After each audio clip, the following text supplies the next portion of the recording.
আর একটা brain booster মহা ঔষধ আমি বলে দিচ্ছি ইনশাআল্লাহ। যে কোনো বাচ্চা, বয়স্ক, যে কোনো তরুণ যদি খায় প্রতিদিন 1 চামচ করে বেলের পাতা, বেলের যে পাতা আছে এইটা শুকাবেন, মানে বেলের শরবত খান না, ওই পাতাটা শুকিয়ে গুঁড়া করে ঘি দিয়ে ভেজে খাবেন। বেলের পাতার মধ্যে রয়েছে অ্যালকালয়েড, ফেনোলিক অ্যাসিড, ফ্লাভোনয়েড, একটা মারাত্মক লেভেলের সুপার অ্যান্টিঅক্সিডেন্ট, এই 3টা উপাদান। এটা আমাদের ব্রেইনের মধ্যে যে মেইন কোষগুলো, যে কোষগুলোতে ব্রেইন তৈরি, নিউরন, এগুলোকে অক্সিডেটিভ স্টেট অর্থাৎ এগুলোকে আঘাত, পক্ষাঘাত, যে কোনো রকমের ধ্বংসের হাত থেকে ইনশাআল্লাহ এই অ্যান্টিঅক্সিডেন্টগুলো রক্ষা করবে।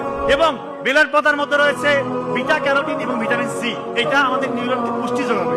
এবং সব থেকে যে মানে মারাত্মক কাজটা করে সেটা হচ্ছে সিনাপসিস প্রক্রিয়াটাকে সচল করে, অর্থাৎ নতুন নতুন তথ্য আপনি সুন্দর মতো শিখতে পারবেন। এবং ঘিয়ের মধ্যে রয়েছে omega 3 fatty acid, omega 3 fatty acid এবং ভিটামিন এ, ডি, ই, কে। এইটা ব্রেইনের জন্য একটা মারাত্মক লেভেলের সুপার এনার্জেটিক একটা খাবার, এটাকে বলা হচ্ছে ব্রেইনের এনার্জির ফুয়েল। তো এই দুইটা যখন আপনি কম্বিনেশন করে খাবেন, যে কোনো স্টেজে খেতে পারেন, যে কোনো বাচ্চা, বয়স্ক, যে কোনো তরুণ যদি খায় প্রতিদিন 1 চামচ করে বেলের পাতা শুকিয়ে গুঁড়া করে ঘি দিয়ে ভেজে 1 চামচ করে খাওয়াবে, ওর ব্রেইনের অবস্থা যে অবস্থায় আছে না কেন ইনশাআল্লাহ তার থেকে ব্রেইনের কর্মক্ষমতা বহু করে বাড়বে ইনশাআল্লাহ।